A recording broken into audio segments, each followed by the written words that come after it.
10. 미군을 37도선 밖으로 몰아라. 유엔군은 제2차 전역에서 중국군의 타격을 받고 육해공에서 모두 38선 이남으로 쫓겨나므로 갑자기 공격태세에서 방어태세로 바뀌었고, 중국군에 대하여는 멸시의 대상에서 공포의 대상으로 바뀌었다. 미 양원의 공화당 의원들은 전쟁 실패의 책임을 물어 애치슨 국무장관의 교체 건의안을 통과시키는가 하면, 일부 의원들은 트루먼 대통령의 파면을 건의하기도 하였다. 미국 수뇌부 내부에서도 각종 견해와 주장이 제기되었다. 하나의 의견은 유럽을 더 중시해야 하므로 미국은 조선 전쟁에 말려들어 유럽에서의 힘을 약화시키지 말고 조선을 포기하고 역량을 구라파에 집중하자는 것이고, 또 하나의 의견은 현실적인 위험 요소는 아시아에 있기 때문에 아시아를 지켜내지 못하면 구라파도 지켜낼 수 없으니 조선 전쟁은 반드시 승리로 이끌어야 한다는 것이었다. 두 번째 의견의 지지자들은 심지어 전쟁 범위를 확대하여 만주의 비행장을 폭격하고 중국 해안을 봉쇄하고 대만의 국민당군을 활용해야 한다고도 했다. 영국과 불란서는 전쟁을 38선에서 정지하고 정치 담판으로 전쟁 종결을 모색해야 한다는 쪽이었다. 12월 7일 중국 주재 인도 대사 파니카가 중국 외교부 부부장 장안프를 만난 자리에서 인도 등 13개국은 며칠 안에 유엔 안전보장 이사회에 38선에서 휴전한 뒤 협상을 진행하자는 건의서를 제출할 계획이라고 알려왔다. 파니카 대사는 중국이 만약 38선을 넘지 않는다고 보장한다면 이들 국가들로부터 환영과 지지를 얻게 될 것이라고 덧붙였다. 그러나 저원라이 총리는 12월 11일 이 제안에 대하여 미국이 먼저 38선을 넘었으며 따라서 38선은 메가더가 파괴하였으므로 더 이상 존재하지 않는다고 강력한 메시지를 보냈다. 중국인민지원군이 밑으로 38선을 넘지 않는다고 장담할 수 없다는 분명한 의사를 표시한 것이었다. 12월 12일에 미국은 유엔을 조종하여 조선정전 3인위원회 결성을 논의했고, 12월 14일에는 유엔 총회 의장인 이란의 엔 엔테잠 대표, 인도의 비 라우 수석 대표, 캐나다의 엘 페르슨 외무장관의 3인이 정전에 관한 임무를 수행하도록 결정하였다. 이들 3인은 유엔 총회에 정전 5개항을 제시하였으나 중국과 소련이 반대하여 이루어지지 못했다. 그들은 일단 전쟁을 멈추고談판을 하자는 것인데, 그것은 실은 중국을 정전으로 유도하여 일단 숨을 돌리자는 속셈 이외에 아무것도 아니었다. 밀리고 있는 그들의 궁색한 속셈을 다 알고 있는 중국이 그 제안을 들어줄 리가 없었다. 12월 13일 마오 주석은 펑더하이 사령관에게 다음과 같은 전문을 보냈다. 미국, 영국 등 각국은 아군을 38선 이북에 머물도록 요구하고 있음. 그러나 이 같은 요구는 시간을 벌어 다시 전쟁을 일으키려는 수작임. 그 때문에 아군은 반드시 38선을 넘어 남진하여야 함. 38선 이북에서 일단 정지한다면 정치적으로 엄청나게 불리하게 될 것임. 이에 16일 트루먼은 전국 긴급 사태 돌입을 선포하고 미국인에게 중국의 조선 침략 전쟁을 막기 위하여 어떠한 필요한 희생도 감내하자고 호소하였다. 동시에 국방동원국을 설립하여 징병계획과 군수물자 생산의 확대를 결정하고 미국 군대를 현재의 250만 명에서 350만 명으로 증가할 것과 1년 이내에 비행기 탱크의 생산 능력을 각각 5배와 4배로 증가할 것을 요구하였다. 유럽의 방위를 위하여 영불과 타협하여 나토의 통일된 군대 지휘 체계를 결정하고 12월 18일에는 아이젠하워를 초대 나토 최고사령관에 임명하였다.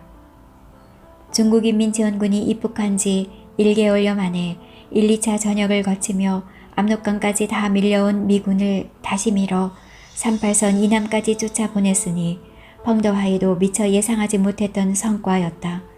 그러나 서부전선의 6개군은 이미 필요할 대로 필요하여 휴식과 병력 보충이 절실했다.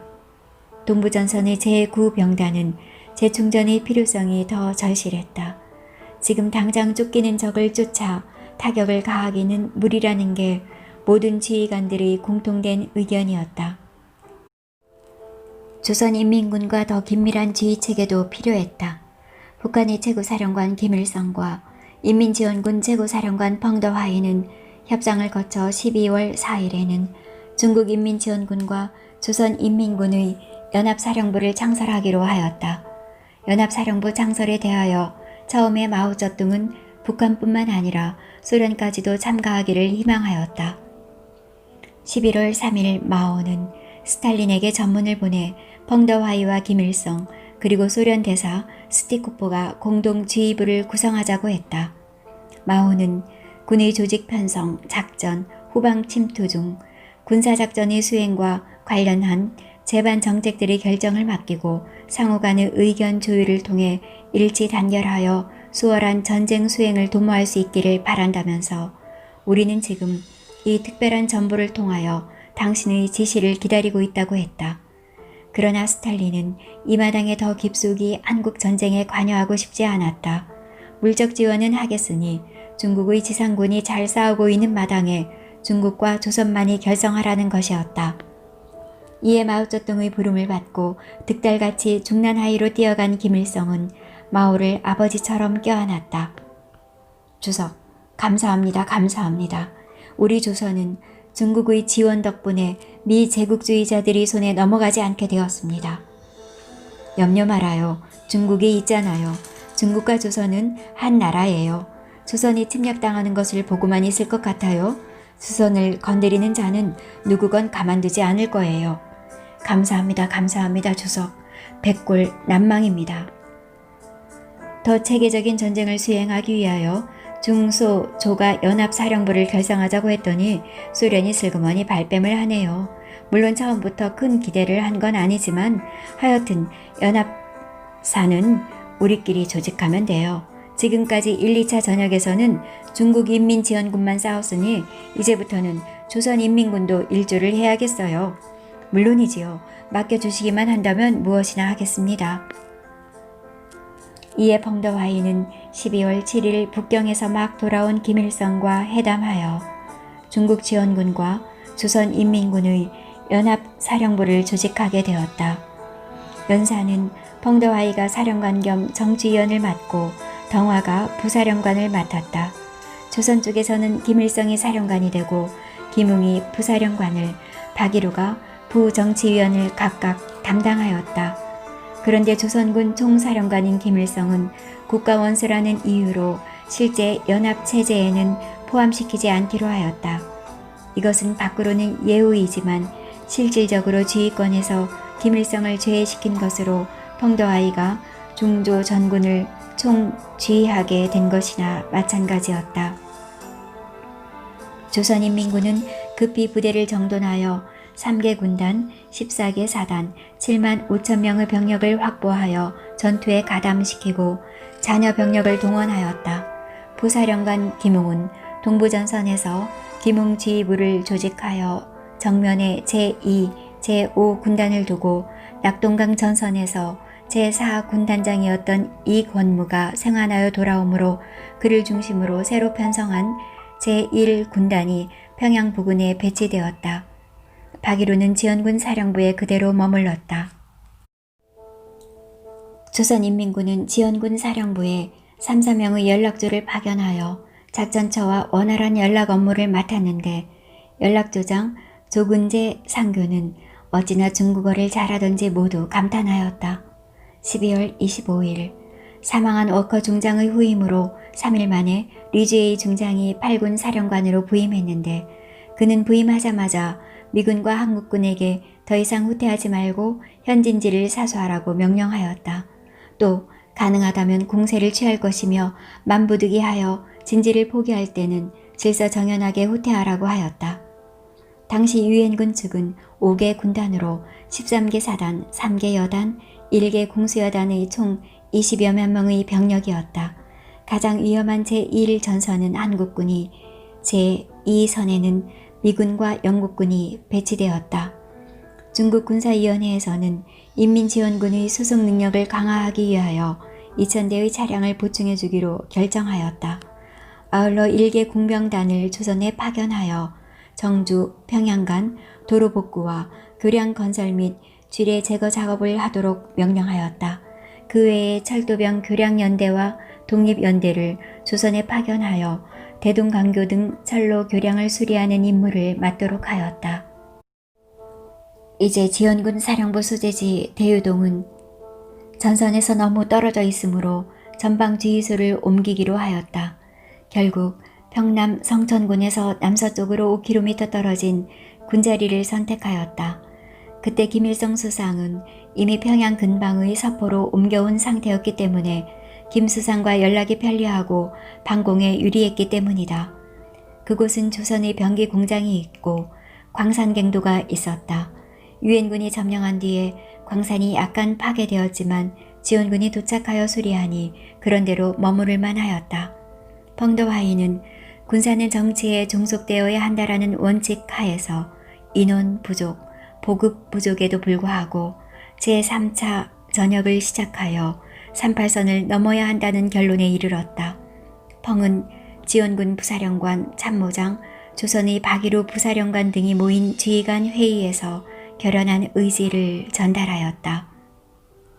지금 상황에서 전투를 재개한다는 것은 현실적으로 무리란 것을 나도 알고 있다.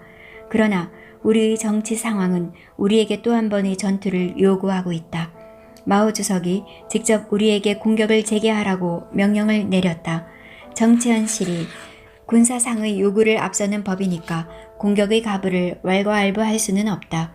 이제 38선을 돌파하는 일만 남아있다. 다만 현실적인 어려움을 감안하여 신중하게 이를 도모하여야 한다. 미군과 영국군이 서울에 집중되어 있기 때문에 먼저 병력을 집중하여 한국군을 내리치고 그 다음에 미군을 쳐야 할 것이다.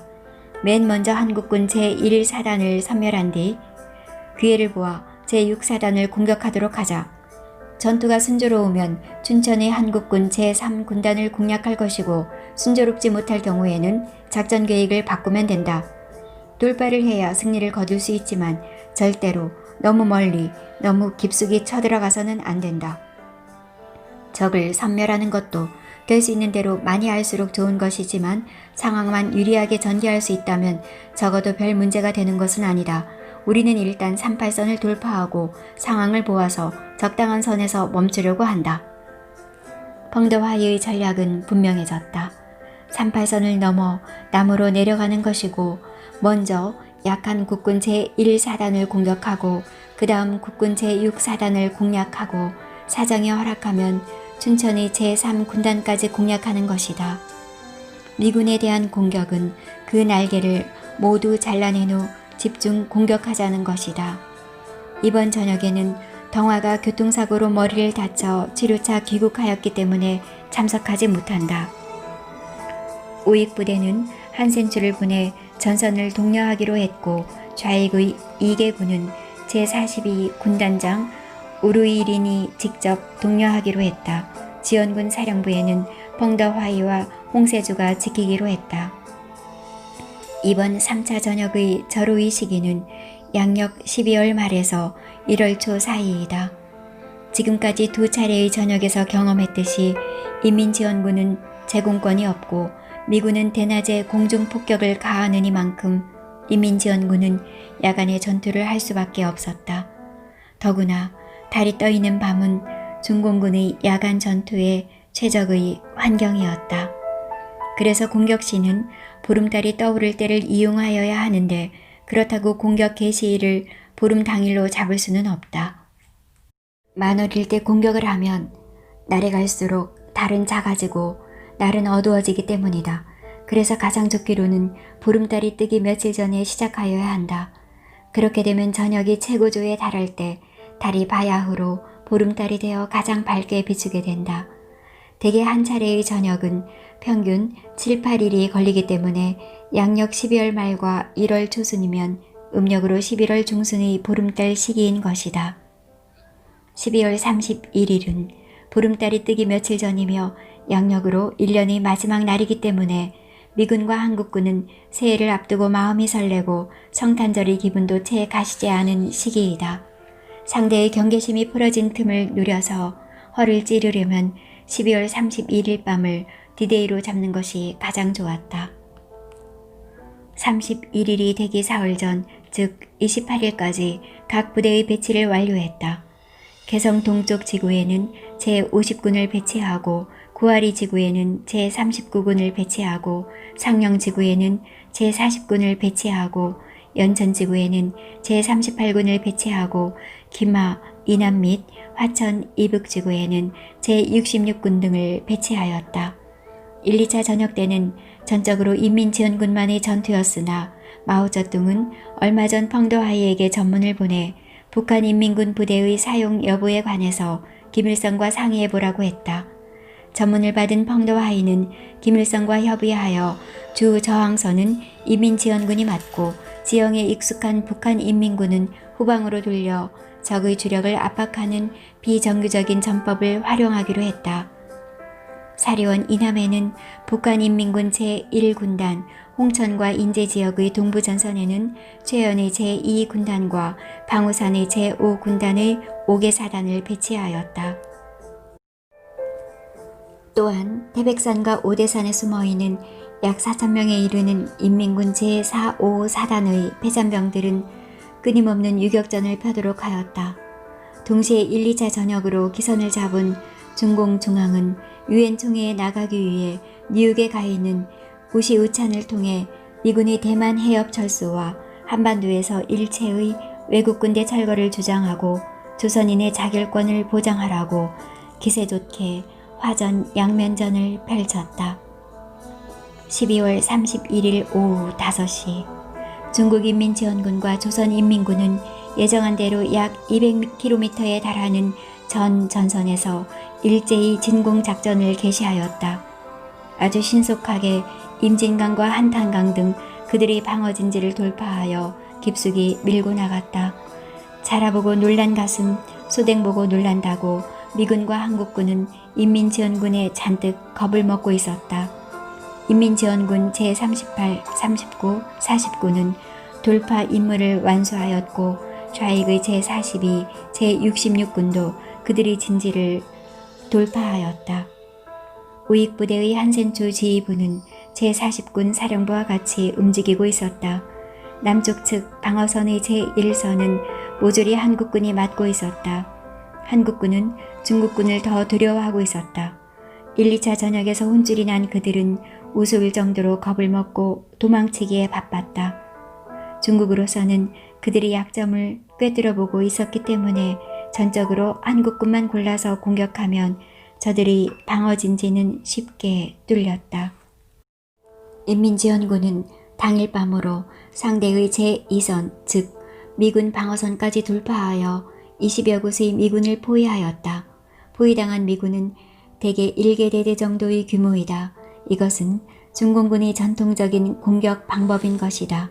미군 1개 대대 정도의 소부대를 떼어내어 중공군 1개 사단이나 2개 연대의 대부대가 일시에 재파식으로 집중 공격하는 것이다. 이렇게 하여 20여 곳의 미군 진지 공격을 모두 성공시켰다. 제전선에서 무전기로 한센추에게 보고가 득달쳤다. 한 부사령관님, 싸움이 너무 싱겁습니다. 우리가 공격만 하면 저들은 다 도망가 버립니다. 그러나 적을 너무 깔봐서는 안 된다. 언제 저들이 역습할지 모르니 철저히 경계하도록. 옆에 있던 작전처 부처장 양띠가 장난기 어리게 혼수를 둔다. 재미있습니다. 날이 밝으면 어떤 일이 벌어질지 궁금한데요. 인민지원군에 의해 포위된 미군들은 탱크로 빙 둘러싸고 그 안에 숨어 있었다. 인민지원군은 급히 출전하면서 휴대용 경화기만 가지고 와서 그렇지 만약 포병의 중화기만 따라왔다면 저들을 모조리 때려잡을 수 있을 것 같았다. 아쉽게도 저들이 탱크와 차량으로 도망가는 모습을 보면서도 도보로 쫓아가기에는 속도가 따라주지 않았다. 미군이 포위되면 예외 없이 비행기가 날아와 지원을 하는데 인민지원군이 근접전을 벌여 소총이나 수류탄 공격을 해대면 자기 편이 다칠까봐 폭탄 투하를 못하였다. 쫓기는 그들을 쫓는데도 조심을 해야 했다. 곳곳이 쥐레밭이어서 여기저기서 쥐레 터지는 소리가 펑펑 들려왔다. 우익 집단군의 제39군은 포병 제45, 제26연대의 지원하에 31일 오후 5시 40분에 임진강을 돌파하여 군 주력은 1일 새벽에 그들이 방어선 10km를 밀어붙여 대촌, 무건리 지구를 점령하고 도강을 준비하던 제50군과 협동작전을 벌였다. 제117사단은 연두에서 미군의 5차에 걸친 저지를 모조리 물리친 후 다음날 새벽 5시에 그들이 방어선 15km까지 밀고 들어가 동두천 서남방 상소리 서남리 지구에 이르러 한국군 제1사단과 제6사단의 연결 교리를 끊어놓았다. 인민지원군 제40군 119사단은 보병 제42연대의 지원하에 31일 오후 6시 30분에 임진강을 돌파하여 1일 새벽에 상대의 방어선 12km까지 치고 들어가 동두천 서쪽 안흥리, 상패리를 점령했다. 제118사단은 배속된 포병 제29연대의 1개 중대를 동두천의 동산에 보내 국군 제6사단이 퇴로를 끊으려 하였으나 상황을 제대로 이해하지 못한 중대장들 때문에 적을 놓치고 말았다. 제38군은 포병 제25, 46연대의 지원하에 31일 오후 6시에 상대의 진지를 돌파하였다.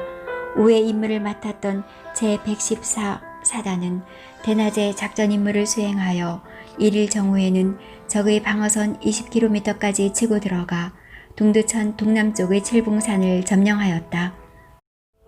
그러나 제39군의 117사단과 함께 포위망을 구축하려 했던 계획에 차질이 생겨 한국군 제6사단이 대부분 틈을 비집고 도망가게 만들었다. 제38군 주력은 포천의 미군 1개 연대를 공격하여 1일 저녁에는 신음리를 점령하자 포천의 미군은 남쪽으로 도망쳤다. 제50군은 제39군의 협조하에 1일 오후 2시에 임진강을 돌파하고 남쪽의 진지 2km까지 밀고 들어가 가장리 지구를 점령하였다. 이 사이에 북한인민군 제1군단은 1일 오후 6시에 임진강을 건너서 문산 부근의 선유리, 파주리 지구에 이르렀다. 제50군은 2일 11시를 전후하여 문산 부근의 율곡리, 문평리, 황발리 지구를 점령하였다. 제39군의 주력은 2일 새벽에 역시 문산 동쪽의 오연리, 오리면 지구에 이르렀다. 문산 지구의 한국군 제1사단은 인민지원군 제39, 50군의 공격을 받고 2일 12시에 남쪽으로 도망쳤다. 제40군과 38군은 2일 오후 5시를 전후하여 의정부 동북쪽과 포천 남쪽 지구에 들어왔다.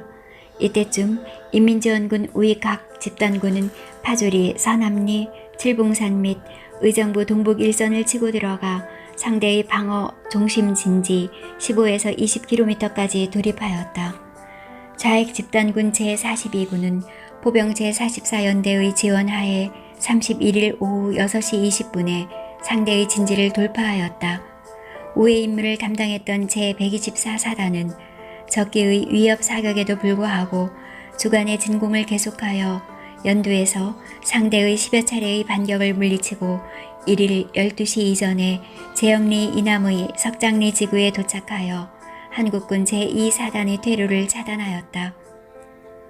주력 부대는 1일 화연리, 중판리, 정목리 일대까지 전진하여 한국군 제2사단의 1개대대 병력 이상을 섬멸하였다. 아울러 일부 병력은 계속하여 가평으로 진공하였으나 그들의 퇴로를 막기 전에 가평의 상대는 남쪽으로 도망하였다. 인민지원군은 2일 10시에 가평을 점령하였다. 제66군 주력부대는 31일 오후 8시 30분에 상대의 진지를 돌파하여 1월 1일과 2일 4일을 전후하여 수덕선과 상하 홍정리, 상하 남종지구를 점령하고 제42군과 합동으로 이 일대의 한국군 제2사단 31연대, 32연대와 한국군 제5사단 36연대 대부분과 한국군 포병 제24대대를 괴멸하여 임무를 충실히 완수하였다. 이때 지원군 사령부로부터 제66군의 대대적인 승리를 축하한다는 전보가 도착하여 인민지원군이 사기를 마음껏 북돋아 주었다. 그런데 춘천 쪽의 양동작전을 맡았던 제198사단 주력은 아직도 전진 중에 있어서 상대를 제대로 잡지 못해 춘천 북쪽의 상대가 남으로 무사히 퇴각할 수 있게 만들고 말았다. 제66군이 춘천을 점령한 것은 2일 오후 3시였다. 북한인민군 제2, 제5군단의 5개 사단은 이번 저녁이 벌어지기 전에 벌써 38선을 넘어 각각 남쪽으로 홍천, 횡성, 원주 방향으로 우회에 전진하였고 그중 제12사단이 31일 새벽에 홍천 서남방 신대리 지구에 도착하여 상대의 후방을 위협하자 국군 제3사단은 남으로 도주하였다.